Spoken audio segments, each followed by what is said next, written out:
Hello to everyone in the internet. I am Nathan of Washington, and it is currently Monday, December 10th, and you are watching The Globalist, and this is the news.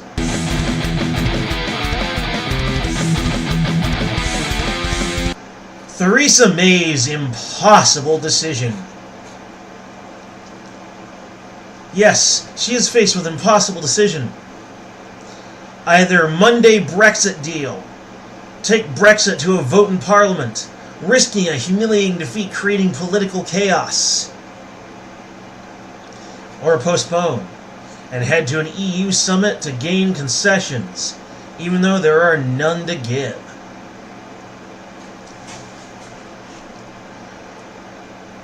Life is decisions, sometimes impossible ones. That's the lesson for today, my friends. It may be best to make it a vote. Who's to say it will actually fail if people won't vote for it? Even if it does, maybe someone better will come and take her place. Mind you, I'm obviously not British, but when it comes to politicians, I'm not particularly impressed by Theresa May.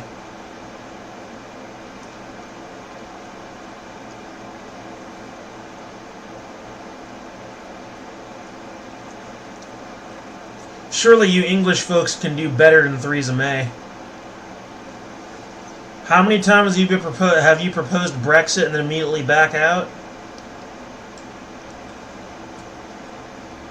A ridiculous number of times, I'm sure. You go to an EU summit to gain concessions, but you know that's going to take you nowhere.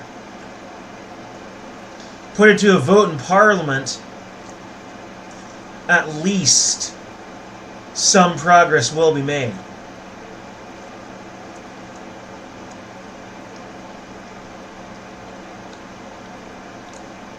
It's also possible the idea that the issue of political chaos is exaggerated.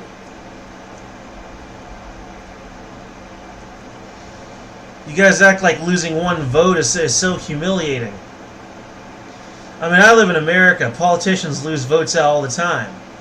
And no one goes on about it like it's so humiliating, nor does it create political chaos.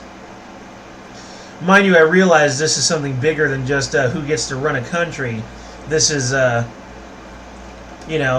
or not you leave the European Union. That's like whether or not if America decided to suddenly leave the UN. But I mean, if her vote gets thrown down and no one votes for it, does that really honestly, truly humiliate or create chaos? That seems a bit of an exaggeration. They might lose a little faith in her you might lose a little faith in her as a leader. But anyway, I would say that the best decision for her to do is to avoid the EU summit and then just go straight for the parliamentary vote. Because then at least then she's actually doing something. Otherwise she's just wasting hers and everyone else's time.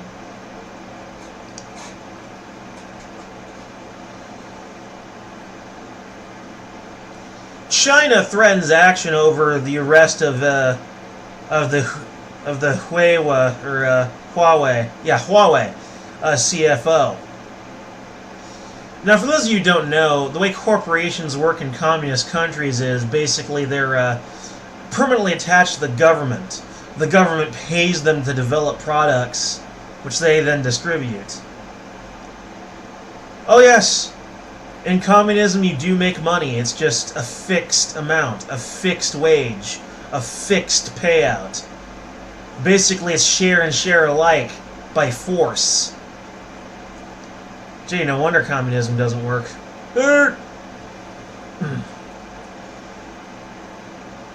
But this whole thing with Huawei and the rest of their CFO, it does kind of look like it might just be more of that American bully state.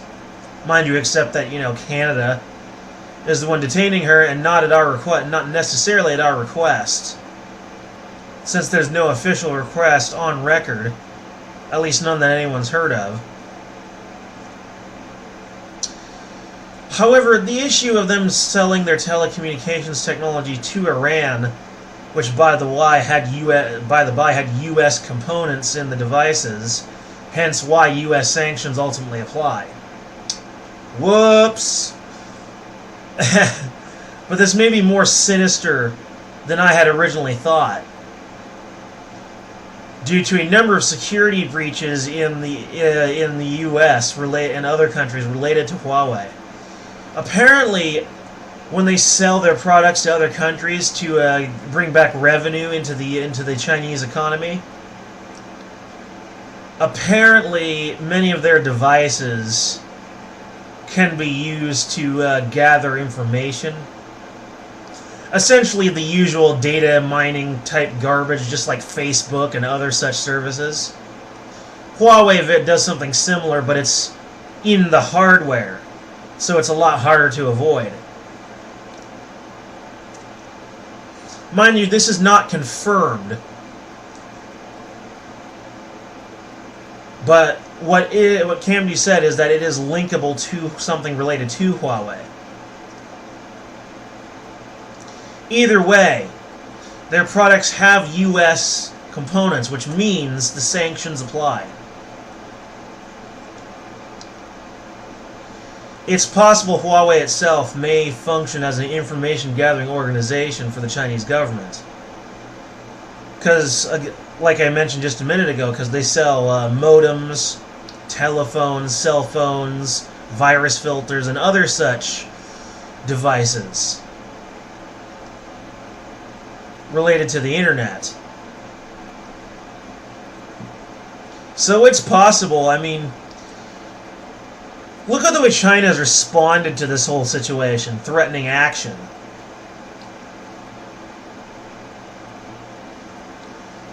Threatening action over this.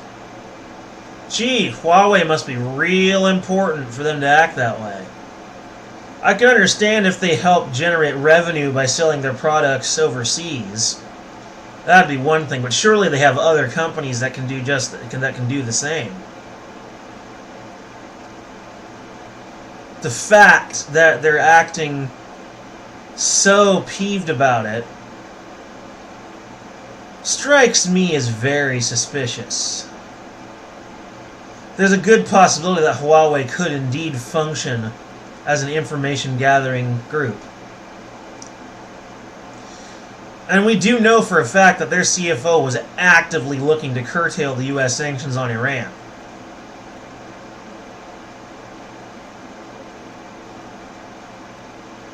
Probably because she was well aware that there were U.S. components in those products. This puts us squarely in the right. And the Chinese are just being dicks. Possibly spying dicks, but dicks nonetheless. Their attitude to the situation is very telling.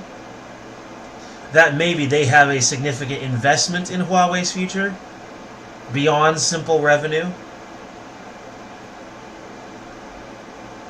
Anyway, that's your food for thought. An EU court rules that Britain's government can revoke Brexit any time without consulting any other EU member state. This raises hopes, of course, for Brexit opponents for a referendum blocking the decision.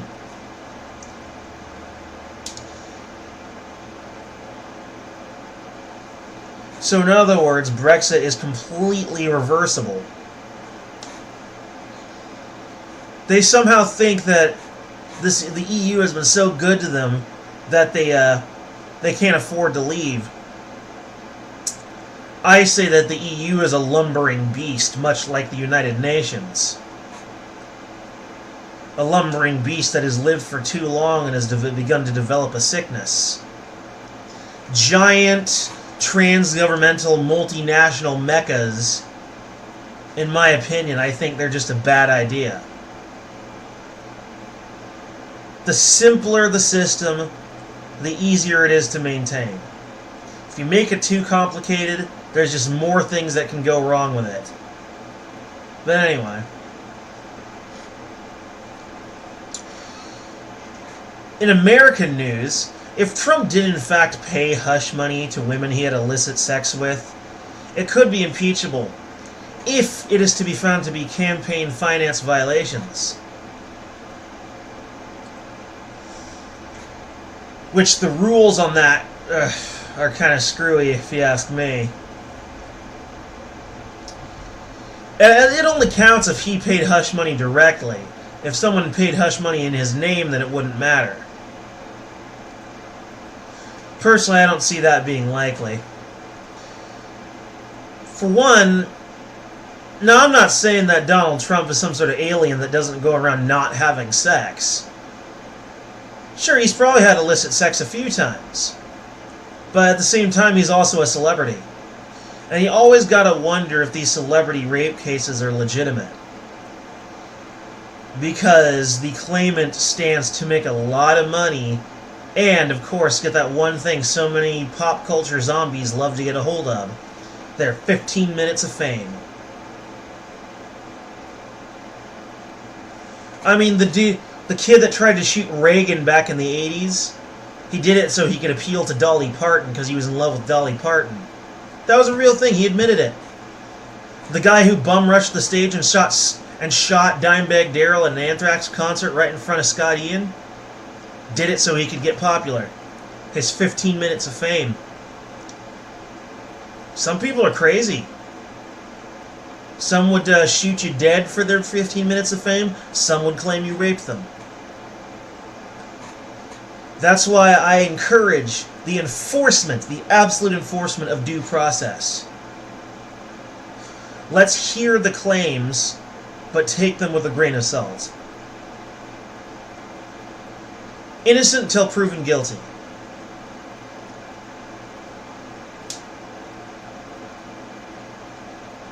But of course, the fact that they're claiming impeachment, you know that...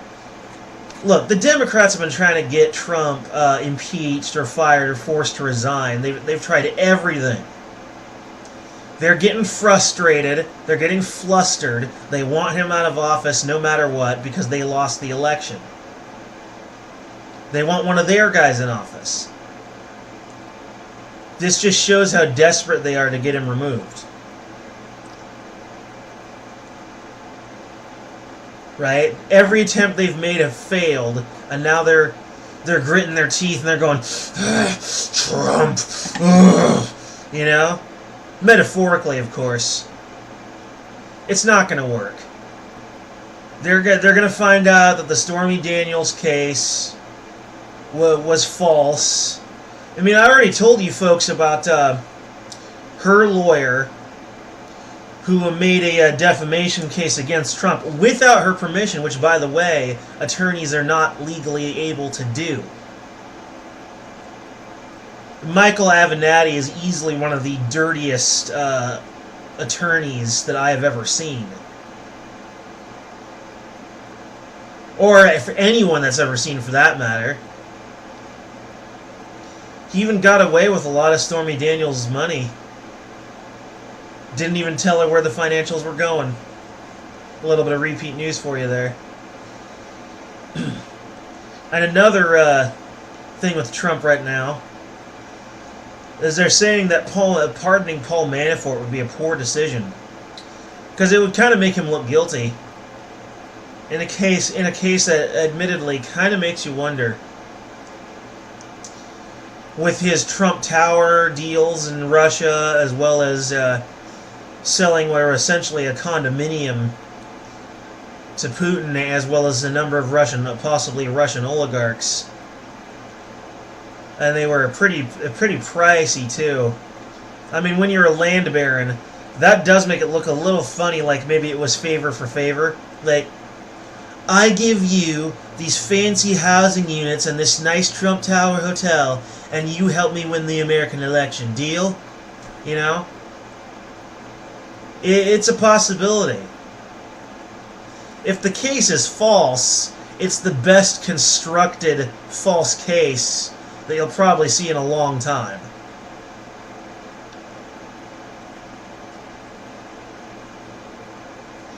So pardoning Michael Avenatti, someone who who basically or not Michael Avenatti, pardoning Paul Manafort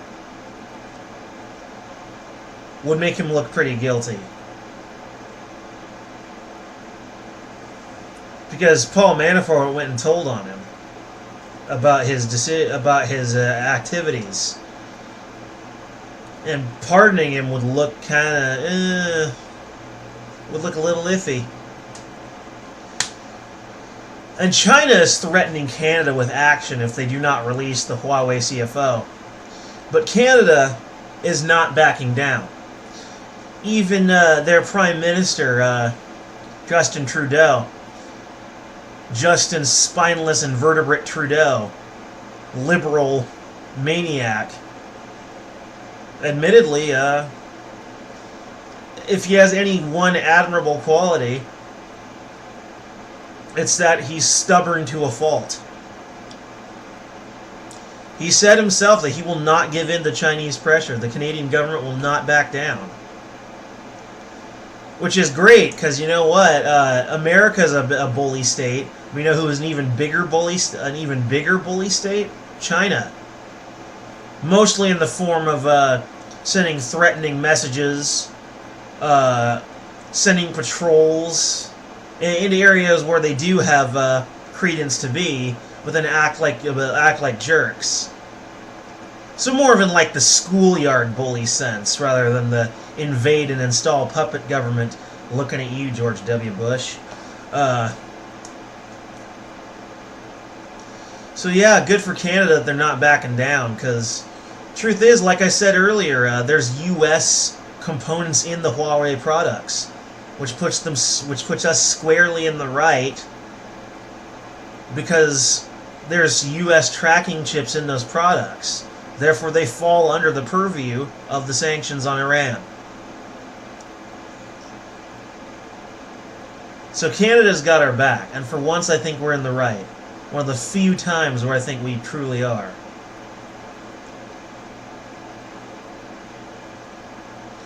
And in the final story for the Young Globalist today, the Israeli Defense Forces fired warning shots at suspected Hezbollah operatives, and so ended up finding some tunnels from Lebanon straight into the Israeli province of Galilee, which could mean a possible attack. Now, this is a military strategy that has existed in the Middle East and even in the Far East, I think, since the Korean War. Building tunnels from point A to point B so you can move your troops in very quickly without being tracked or traced. I mean, who knows how many numbers of soldiers you can send through such tunnels without anyone noticing. When you think about it, it's actually pretty brilliant. So I could totally see Hezbollah pulling that strategy on Israel. Because if you didn't know, Hezbollah is Palestinian. So Palestine could be making a possible move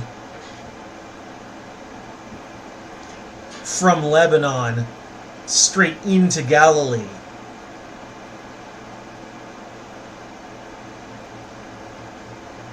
It's entirely possible. So don't be surprised if you hear some news in the next week or so of a similar attempt to build additional tunnels or a possible straight-out full-on attack.